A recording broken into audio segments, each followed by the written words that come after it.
Salmo de Davi, Salmo 24, peço a você que acompanha a leitura da palavra do Senhor com atenção, com temor e com fé. Assim diz a palavra do nosso Deus. Ao Senhor pertence a terra e tudo o que nela se contém, o mundo e os que nele habitam. Fundou-a ele sobre os mares e sobre as correntes a estabeleceu. Quem subirá ao monte do Senhor? Quem há de permanecer no seu santo lugar? O que é limpo de mãos e puro de coração, que não entrega sua alma à falsidade, nem jura dolosamente. Este obterá do Senhor a bênção e a justiça do Deus da sua salvação. Tal é a geração dos que o buscam, dos que buscam a face do Deus de Jacó. Levantai, ó portas, as vossas cabeças, levantai-vos, ó portais eternos, para que entre o Rei da Glória. Quem é o Rei da Glória? O Senhor forte e poderoso, o Senhor poderoso nas batalhas. Levantai, ó portas, as vossas cabeças, levantai-vos, ó portais eternos, para que entre o Rei da Glória, o Senhor dos exércitos. Ele é o Rei da Glória. Oremos. Pai, que texto maravilhoso, Deus. Diante desse texto, ó Pai, onde vemos verdades a respeito de quem Tu és, nossa vida é confrontada. Nossa vida é confrontada para um viver que glorifique ao Senhor, pois Tu és único e verdadeiro Deus. Nesta noite, ó Deus, desafiados por este salmo, clamamos a Ti, que abra a nossa mente, que incline o nosso coração à Tua vontade, para que em tudo, Pai, Teu nome seja glorificado e exaltado. Em nome de Jesus. Amém. Quem é Deus? Quem é Deus? Já fizeram essa pergunta para você? Essa pergunta, aquelas crianças que estão bem afiadas no breve catecismo saberão responder. Crianças, quem é Deus? Resposta do breve catecismo? Conseguem responder? Sem olhar na folha, no guia de sermão? Sem olhar. Vamos lá? Deus é Espírito infinito, eterno e imutável em seu ser. Sabedoria, poder, santidade, justiça, bondade e verdade. Esse é o nosso Deus. Crianças, há muitas pessoas que tentam formular, crianças, respostas a essa pergunta. Sabe, irmãos, existem muitas ideologias, filosofias que tentam formular respostas a respeito de quem é Deus. Há quem diga que Deus é tudo e o tudo é Deus. Deus é tudo e o tudo é Deus. Essa resposta vem de um conceito chamado panteísmo. Já ouviu falar do panteísmo? Panteísmo entende que tudo é Deus, a criação é Deus, a árvore é Deus.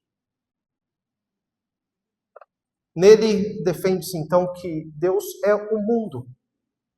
Além de ser uma compreensão errada a respeito de Deus, o resultado acaba sendo devastador, meus irmãos.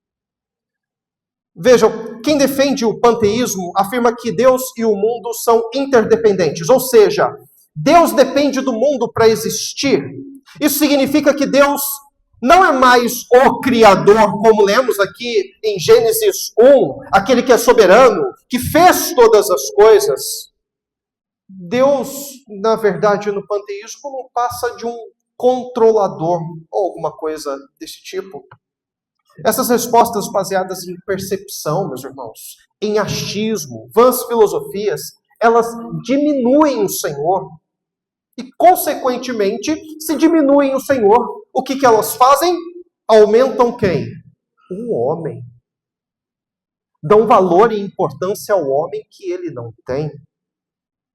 Você se lembra daquela história no livro de Êxodo, no capítulo 3, quando Moisés ele está apacentando o rebanho do seu sogro Jetro no Monte Horebe, e ele se depara com o Senhor. O anjo do Senhor aparece diante dele numa chama de fogo, em uma sarça que ardia, tá?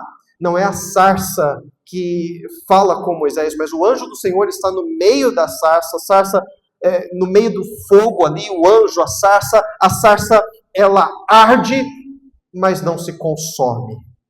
Então o Senhor chama Moisés para uma tarefa especial: libertar o povo do Egito.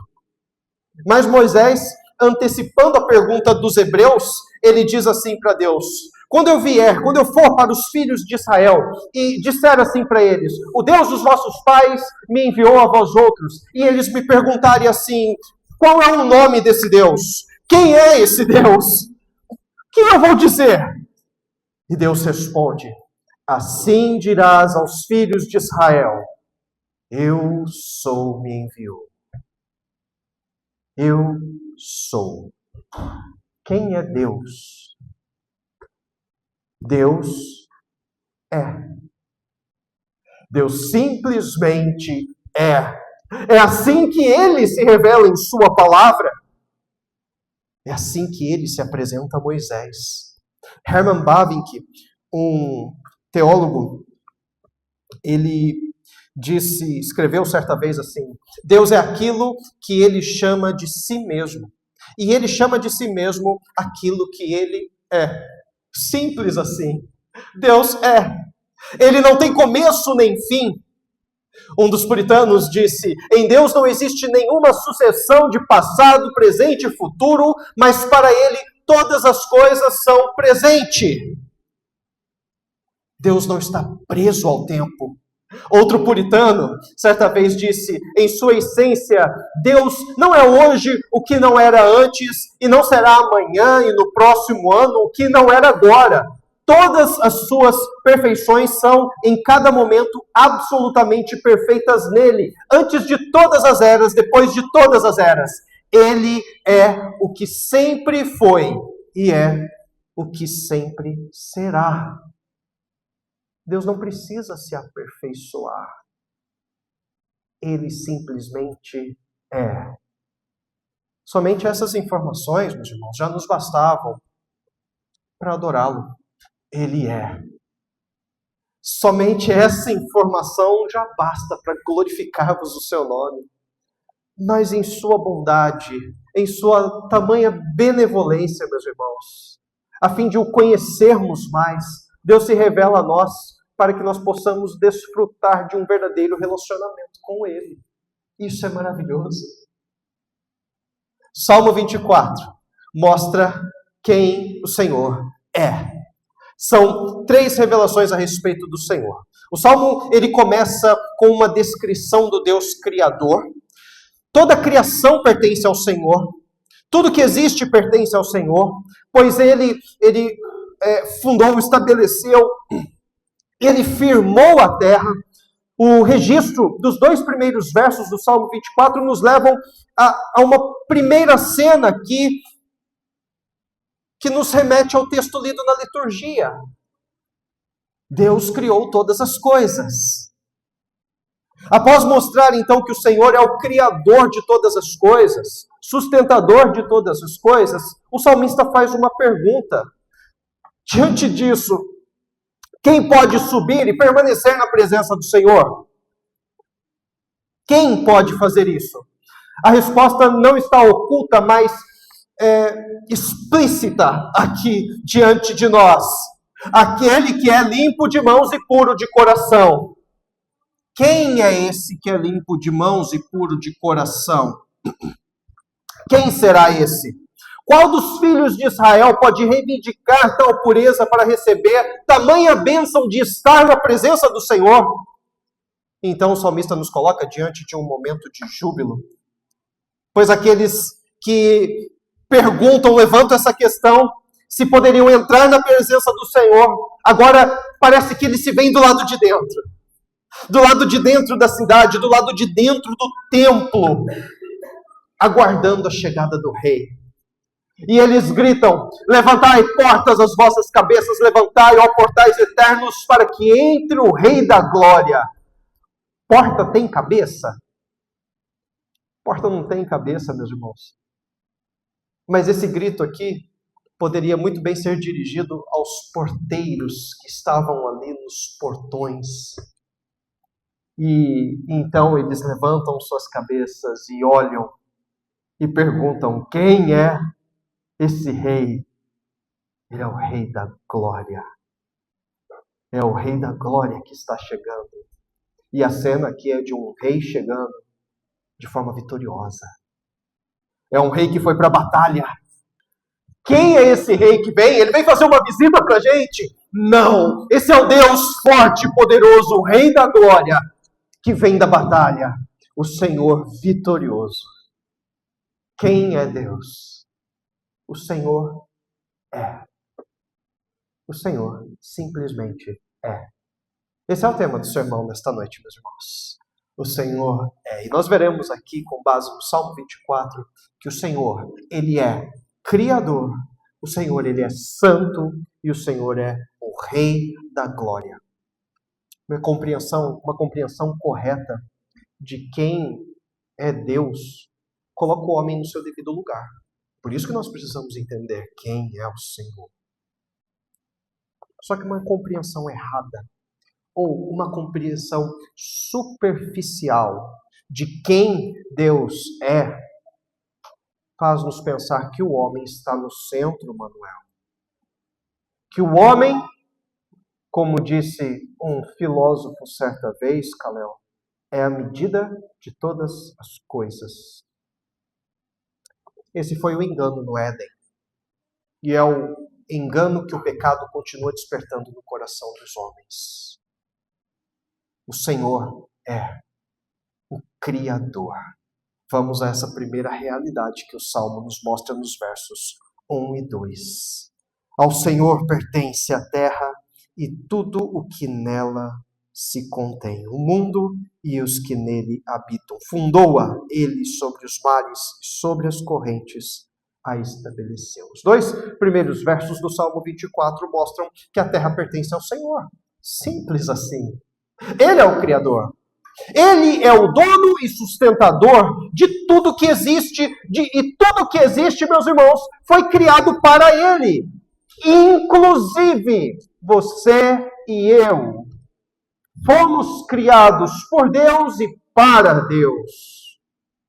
Como foi lido em Gênesis 1, o homem carrega a imagem e semelhança do Senhor, a imagem do seu Criador. Se pertencemos a Ele, como o Salmo mostra, irmãos, então nós devemos prestar contas a Deus. Quem tem filho aqui sabe como é que as coisas funcionam, não é, dona Rosimar? Onde vai, com quem vai, como vai, que hora volta, preste contas. Nós pertencemos ao soberano Senhor. Nós pertencemos ao Criador. Ele nos fez a imagem e semelhança dele. Isso mostra que nós somos obrigados, meus irmãos, a prestar contas a Deus. Como diz um sábio teólogo, não há 1 centímetro quadrado em todo o domínio da nossa existência humana sobre o qual Cristo, que é soberano sobre tudo, não clame, é meu! Porque Ele é dono de tudo que existe. Tudo pertence ao Senhor. Mas a ideia de um Criador coloca os homens em dívida. Se temos um Criador, então há um propósito na criação. E esse propósito pode confrontar, e muitas vezes confronta, nossa vontade, nosso desejo, nossos planos, nossos sonhos. Há um desejo, meus irmãos, na humanidade por autonomia. Esse desejo é fruto do pecado. Por isso a ideia de um Criador é rejeitada pelos homens, como eu disse aqui no panteísmo. Porque se você tira o Deus Criador de cena, então o homem naturalmente se eleva. O homem não tem que prestar contas. O homem não tem dono, mas é dono de si. Meu corpo, minhas regras. Lembra disso? Tão antigo. Mas muitos cristãos ainda vivem seguindo esse tipo de pensamento. Uma vez que o Senhor é o Criador, então a finalidade das coisas criadas é determinada pelo Criador. Quando olhamos para a Escritura, vemos que tudo foi criado para a glória dele. Portanto, a natureza, mares, seres vivos, animais de todas as espécies, tudo foi criado para glorificar a Deus. Tudo foi criado para glorificar o Senhor e a criação glorifica a Deus fazendo aquilo que ela foi feita para fazer, irmãos. Deus fez a criação com um propósito. Isso significa, por exemplo, que o canto do pássaro, tão bonitinho que você ouve, não é só quando ele canta que ele glorifica a Deus ou adora a Deus. Às vezes a gente tem mania de falar isso, né? O passarinho está cantando, que bonitinho, está glorificando Deus. Irmãos, o pássaro fazendo aquilo que ele foi criado para fazer, glorifica a Deus. Não é só pelo canto dele. O sol brilhando no céu, fazendo exatamente aquilo que ele foi criado para fazer, ele glorifica a Deus. E não só a natureza, os animais, mas também, meus irmãos, outras coisas criadas que muitas vezes não associamos a Deus. Arte, por exemplo. Nós, como imagem e semelhança de Deus, nós que pertencemos a esse Deus, fomos chamados a desenvolver o mundo para a glória desse Deus, que é o Criador. Devemos prestar contas a Ele, então. Quando desenvolvemos o mundo, desenvolvemos arte, música, obras de arte, tudo isso deve glorificar a Deus, deve se voltar a Deus. Política. Às vezes a gente amaldiçoa a política. Não, irmãos, podemos fazer isso. A política deve glorificar a Deus. O que acontece muitas vezes é que a política não segue por esse rumo. Não glorifica a Deus. Mas lembra que ela faz? Glorifica mais o homem. Família. Família foi criada para quê? Para trazer felicidade ao homem. Não. Família foi criada para glorificar a Deus. Todas essas esferas, irmãos, pertencem ao Senhor. Foram criadas e o homem deve desenvolvê-las em conformidade com a Escritura, para que Deus seja glorificado. Crianças, sabe quando vocês fazem uma tarefa da escola, aquela obra de arte que vocês têm que fazer? Sabe quando vocês têm que pintar um desenho bem bonito, fazer uma escultura, uma maquete, crianças? Ou uma música, teatro? Quem aqui já não fez teatro na escola? Tudo isso, meus irmãos, serve ao propósito criacional, que é glória de Deus, porque Deus é o Criador. O texto diz, tudo pertence ao Senhor. Tudo e tudo que tem dentro da criação pertence ao Senhor. E o propósito dessa criação, então, é glorificar a Deus. Tudo deve ser feito, por exemplo, meus irmãos, quando tratamos da arte. A arte, ela deve ser desenvolvida, deve ser feita com beleza, com capricho. Porque assim ela glorifica a Deus. Mas como, pastor? Fazer com beleza e capricho glorifica a Deus? Ora, quer maior artista do que o nosso Deus? E nós somos chamados a imitá-lo? Então, quando fazemos música, quando tocamos, quando cantamos, devemos procurar fazer com excelência, sim. Não porque estamos simplesmente cantando músicas aqui que exaltam o nome do Senhor, mas até mesmo porque nos ritmos, na melodia, na harmonia, nós glorificamos a Deus. Porque tudo foi criado para a glória do nosso Deus. Agora, irmãos, uma vez que o Senhor é Criador, uma vez que o Senhor é o dono de tudo, nossa vida ganha um propósito que deve impactar, inclusive, a nossa agenda semanal, sabia? A forma como eu administro meus recursos financeiros. Se tudo pertence ao Senhor, os teus recursos financeiros pertencem ao Senhor. Como você tem administrado? Na ganância de sempre ter, ou adorando e louvando ao Senhor? Outra coisa, tua casa pertence ao Senhor, seja ela alugada ou seja tua. Porque o Senhor é o dono de tudo. A limpeza, a organização do lar são formas de adorar ao Senhor. Teu trabalho, relacionamento com teu chefe, tudo pertence ao Senhor. E você trabalha antes de trabalhar. na fábrica, no escritório, no hospital. Você trabalha para o Senhor. E você deve glorificar a Deus no teu trabalho, nos teus relacionamentos, porque tudo pertence ao Senhor. Uma vez que o Senhor é o Criador, os meus sonhos, meus planos, eles devem se voltar para o Criador e devem glorificar a Ele. Papais e mamães, temos sonhos para os nossos filhos. Desejamos que eles sejam bem-sucedidos, não é verdade? Nós desejamos que eles sejam prósperos, que eles não passem pelas necessidades que nós passamos. Então, muitas vezes a gente fala para eles assim: filho, você precisa estudar para ser alguém na vida. Você precisa se preparar para ter um bom emprego. Irmãos, reflitam. Por favor, pensem nisso. Será que esse é o objetivo de estudarmos?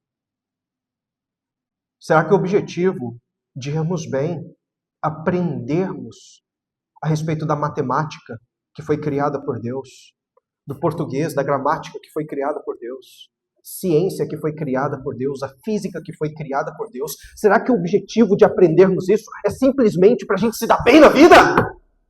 Não! Tudo foi criado por esse Deus maravilhoso, soberano, criador. E nós devemos estudar e aprender para a glória dele. Quanto mais aprendemos da matemática, da filosofia, quanto mais aprendemos da biologia, da física, sabe o que a gente está aprendendo? A gente está aprendendo de Deus. A gente está aprendendo do nosso Criador. Só que muitas vezes, Tainara, pensamentos, ideologias do espírito da época entram aqui e aqui. E aí nós falamos assim: temos que, filhos, vocês têm que estudar, porque vocês precisam ser alguém na vida. Veja como é sutil. E o desvio da nossa mente, ele é terrível. Porque tudo foi criado para a glória dele. O alvo é a glória de Deus. Irmãos, ter sonhos de ter um bom emprego, ter o sonho de...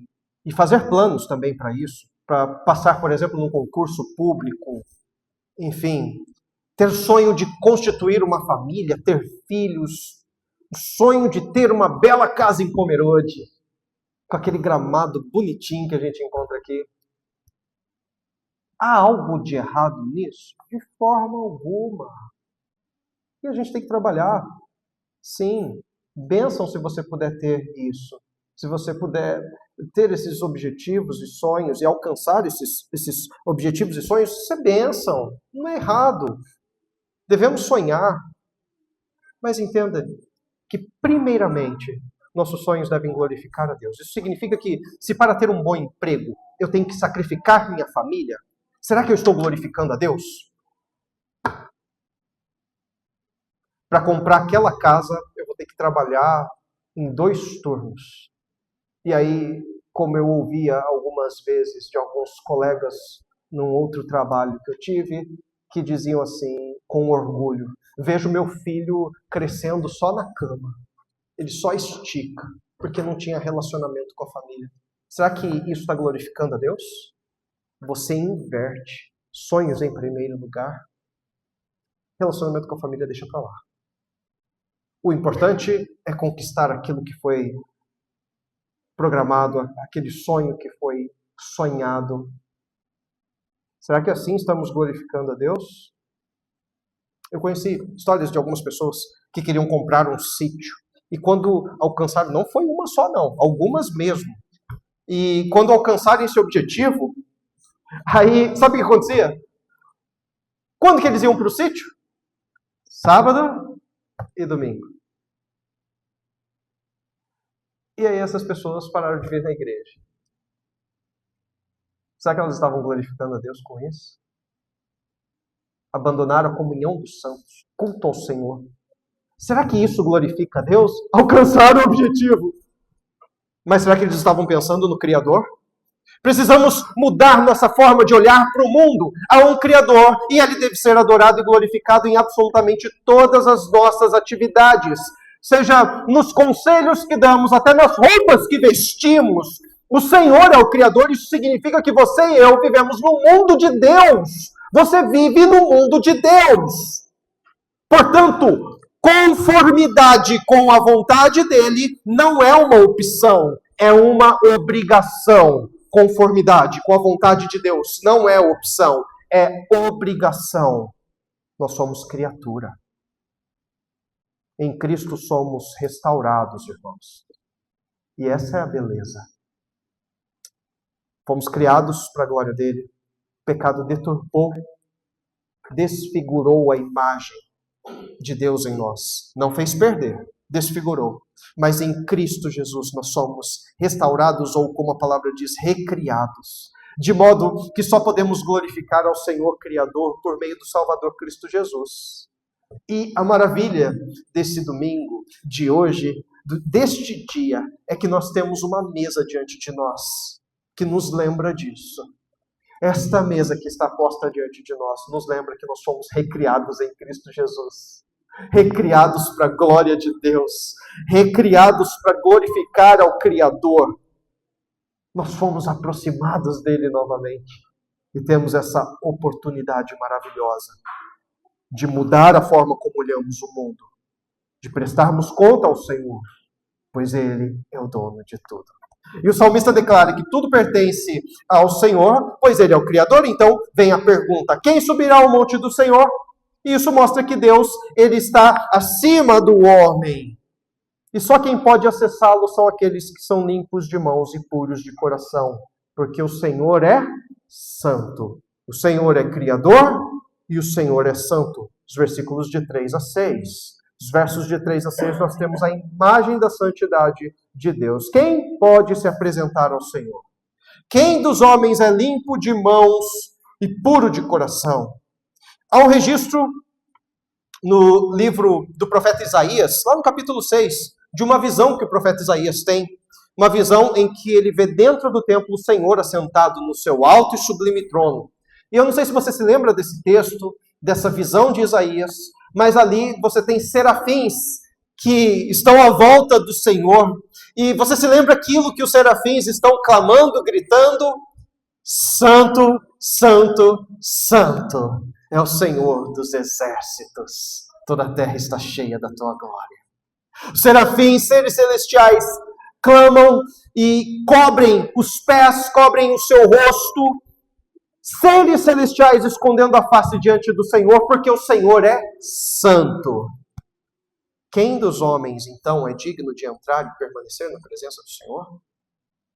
Quem desses homens? Quem de nós? Subir ao monte, meus irmãos, aqui um texto, um salmo escrito por Davi, provavelmente significa subir a Jerusalém. Jerusalém é a cidade do Senhor, que fica no alto, no monte, né, e aí você tem o monte do templo, aproximadamente 700 metros acima do nível do mar. O salmo cantado pelos peregrinos quando estavam chegando à cidade de Deus e se aproximando dela, os levava a refletir sobre quem poderia se achegar à presença do Senhor. Quem pode entrar no templo? Quem pode estar diante do Senhor?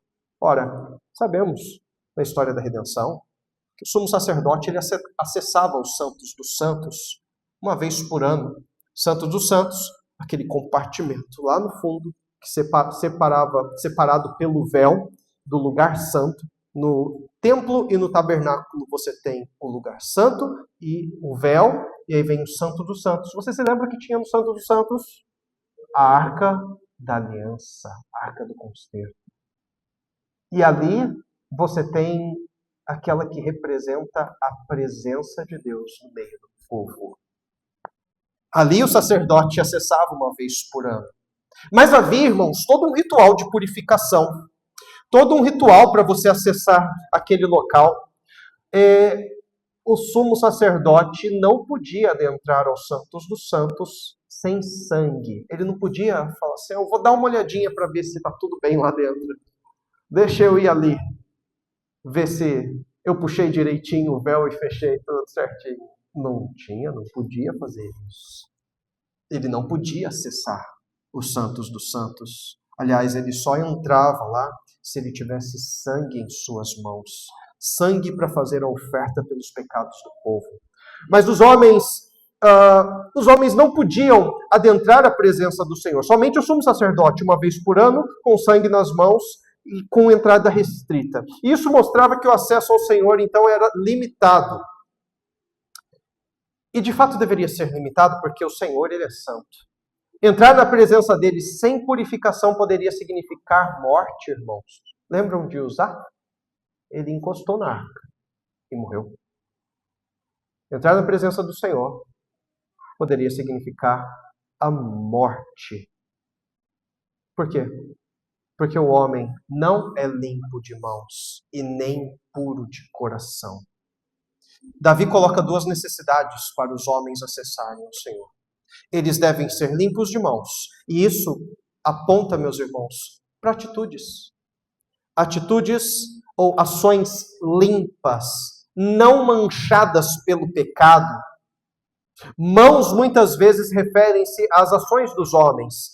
1 Timóteo 2,8, Paulo ordena aos varões que levantem suas mãos, aí ele fala ali, mãos santas para a oração.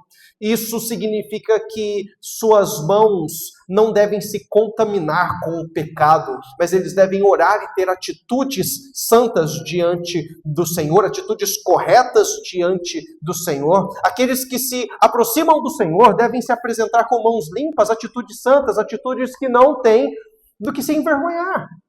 Muitas vezes limitamos, irmãos, o pecado a atitudes. Reduzimos os efeitos do pecado às atitudes, quando que a Escritura vemos que o pecado ele afetou muito mais profundamente o homem. Afetou a raiz. Por isso que antes que alguém aqui, talvez dessas pessoas que cantavam esse salmo, antes que eles pensassem assim, eu tive atitudes santas hoje, eu posso talvez me achegar a esse Deus. Antes que alguém pensasse isso, o salmista, ele aprofunda a reflexão daqueles que estão se dirigindo ao templo. E ele diz, não só aqueles que são limpos de mãos, mas aqueles que são puros de coração. Puro de coração, pureza no íntimo, pureza na alma. Nossa natureza pecaminosa herdada de Adão nos desqualifica para entrarmos na presença do Senhor. Tanto é que do Jardim Santo, Adão foi expulso. Ele não podia mais ficar ali, porque ali estava a presença de Deus. E uma vez que o pecado entrou no mundo, uma vez que o homem, em sua natureza, foi manchado pelo pecado, ele estava agora inclinado para o mal. Na raiz ele foi manchado e não podia mais se apresentar ao Senhor. Há uma autora chamada Elizabeth Fitzpatrick, e ela, a partir de uma perspectiva bíblica, ela mostra que o coração ele envolve três áreas. Mente, o coração envolve afeições e o coração envolve volição. Mente, isto é, pensamentos, crenças, entendimento, memória, julgamento, discernimento, consciência. Afeições, ou seja, anseios, desejos, sentimentos, fantasias, emoções. E volição é escolha, determinação. O coração, irmãos, em todas essas áreas, ele foi manchado, afetado pelo pecado. Todas as áreas foram afetadas e quando falhamos em uma dessas áreas, nós só expomos o pecado que habita em nós. Fazemos o oposto do que o homem que entra na presença de Deus deveria fazer, ser puro. O homem que não entrega sua alma à falsidade, nem jura dolosamente, como está aí no texto no verso 4, na parte B do texto. Ele não, isto é, aquele que não entrega sua alma à falsidade, nem jura dolosamente, é aquele homem que não se inclina para a idolatria ao ponto de expressar adoração aos ídolos com sua boca. Certa vez eu ouvi um jovem que se preparava para a universidade, e ele disse assim para mim, que Deus não poderia tirar dele a faculdade. Ele estava se preparando tanto, Janice, que era inconcebível a reprova. Deus não podia fazer isso com ele. O que ele estava mostrando? Ele estava mostrando qual era o seu ídolo. A boca fala do que o coração está cheio. E ele só estava colocando para fora aquilo que era o objeto de sua adoração. Ele passou, irmãos. Ele passou. Deus não tirou dele a faculdade, mas a faculdade tirou Deus dele. A boca mostra o que está cheio o coração. Aquilo que você diz que não pode viver sem, pode ser uma inclinação idólatra na sua vida. Pode ser uma inclinação idólatra na sua vida. Isso se aplica tanto, meus irmãos, a coisas boas, como estudar em uma universidade, quanto a coisas declaradamente pecaminosas, coisas que confrontam a santidade do Senhor. Se o teu coração está inclinado aos ídolos, estás desprezando a santidade do Senhor. Crianças, nos desenhos aí das crianças menores, Laurinha, no teu desenho aí, vocês têm 3 figuras para pintar. Uma figura que mostra a Terra, o globo terrestre. A outra figura mostra uma coroa. Você viu aí? Tem uma coroa para vocês pintarem. E tem uma terceira figura, crianças, que é a figura das tábuas da lei. Essas 3 figuras, elas apontam para Deus, mostrando que o Senhor é. O Senhor é o Criador, o Senhor é Rei e o Senhor é Santo. E uma expressão da santidade de Deus é por meio da lei de Deus. E nós somos o povo chamado a viver em santidade. Sede santos, porque o Senhor teu Deus é santo. Santificai-vos, porque eu sou o Senhor. Como os textos lidos na liturgia. Nós somos o povo chamado à santidade. Mas quem pode entrar na presença desse Deus santo? Não há opção. Está só um pouquinho sujo, Senhor. Posso entrar? Não. O homem que se apresenta com mãos limpas, limpas mesmo, e coração puro, puro mesmo, só esse pode entrar na presença do Senhor. O homem que não se inclina à idolatria, que não jura de forma maldosa, esse pode entrar na presença do Senhor.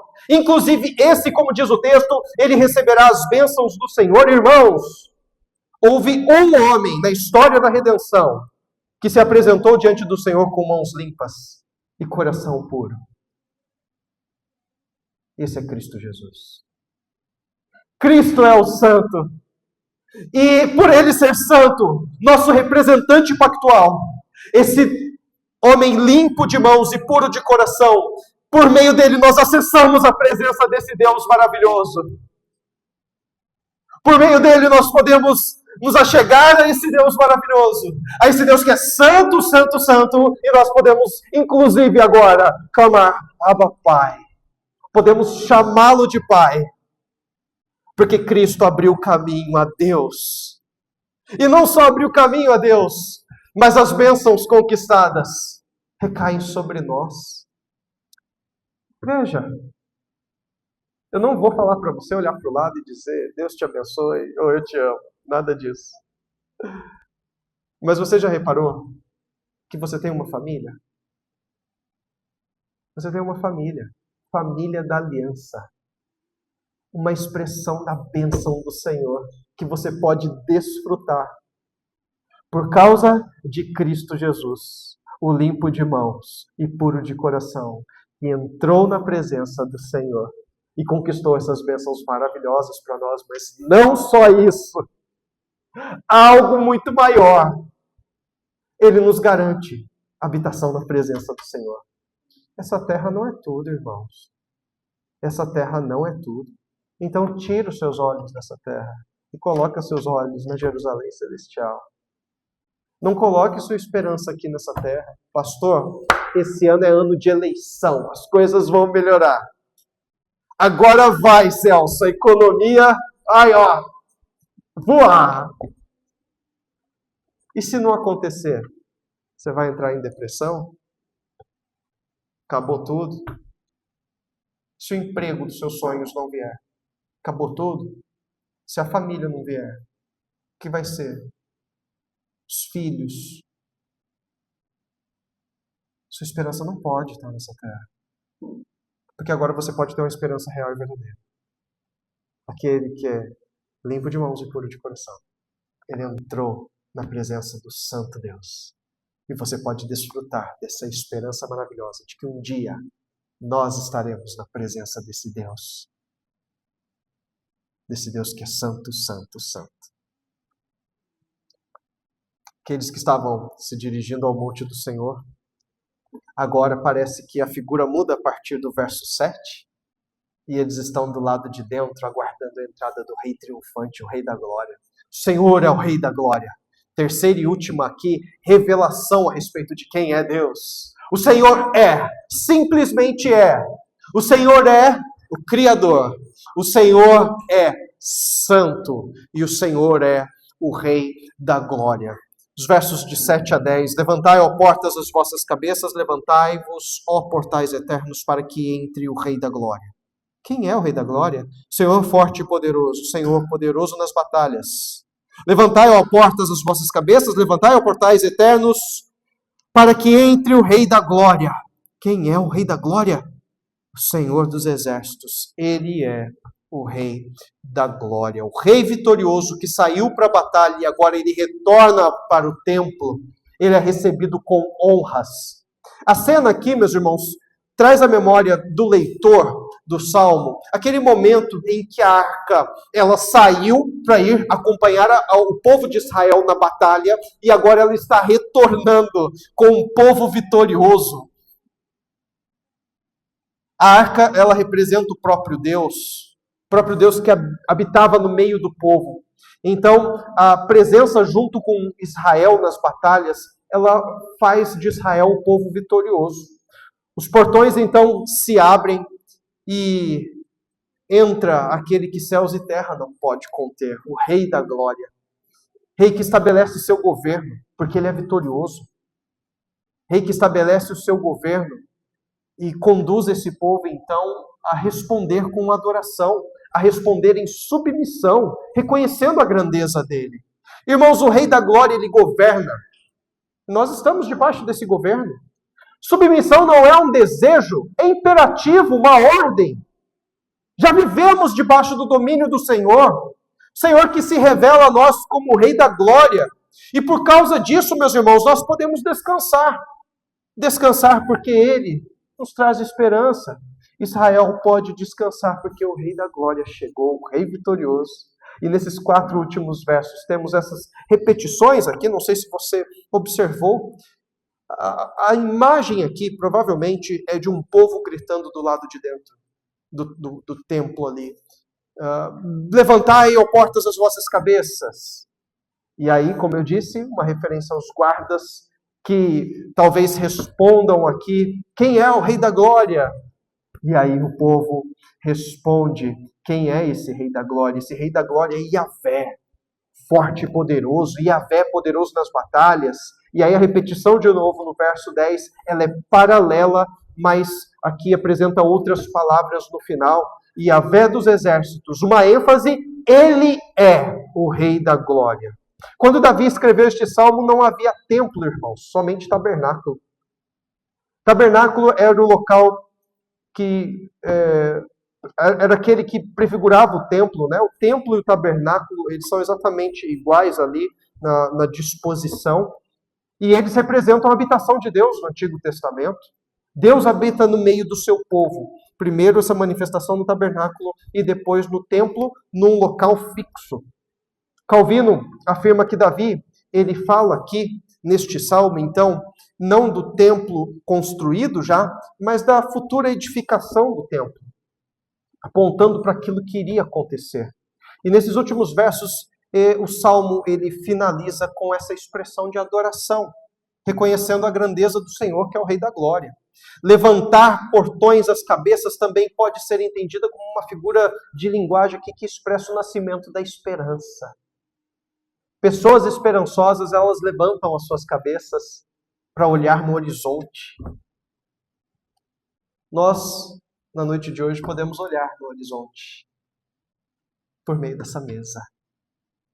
A mesa da ceia, a mesa da vitória, a mesa que mostra que o Rei da Glória chegou. O Senhor dos Exércitos é o Rei da Glória que guia seu povo nas batalhas. A imagem então de um rei vitorioso voltando após a guerra, após guiar o seu exército à vitória. Irmãos, nós precisamos nos lembrar que nas batalhas nós não estamos sós. Nós temos o Rei da Glória que nos acompanha. Temos o Senhor, o Rei da Glória ao nosso lado. E não são poucas as lutas enfrentadas do lado de cada eternidade. O Senhor se revela a nós como aquele que luta nossas batalhas, indo à frente e garantindo a vitória, irmãos. Nós precisamos ter fé nele, confiar nesse Rei da Glória. Prova que ele nos dirige é que o nosso maior inimigo foi derrotado. A morte foi vencida na cruz. A morte foi vencida pelo Rei da Glória, o Rei da Glória encarnado. Ele triunfou para nos dar vitória e garantir a habitação junto com ele. E a mesa do Senhor nos recorda dessa vitória. Vitória que temos em Cristo, vitória sobre a morte. Ainda que doenças, irmãos, incertezas, medos, angústias,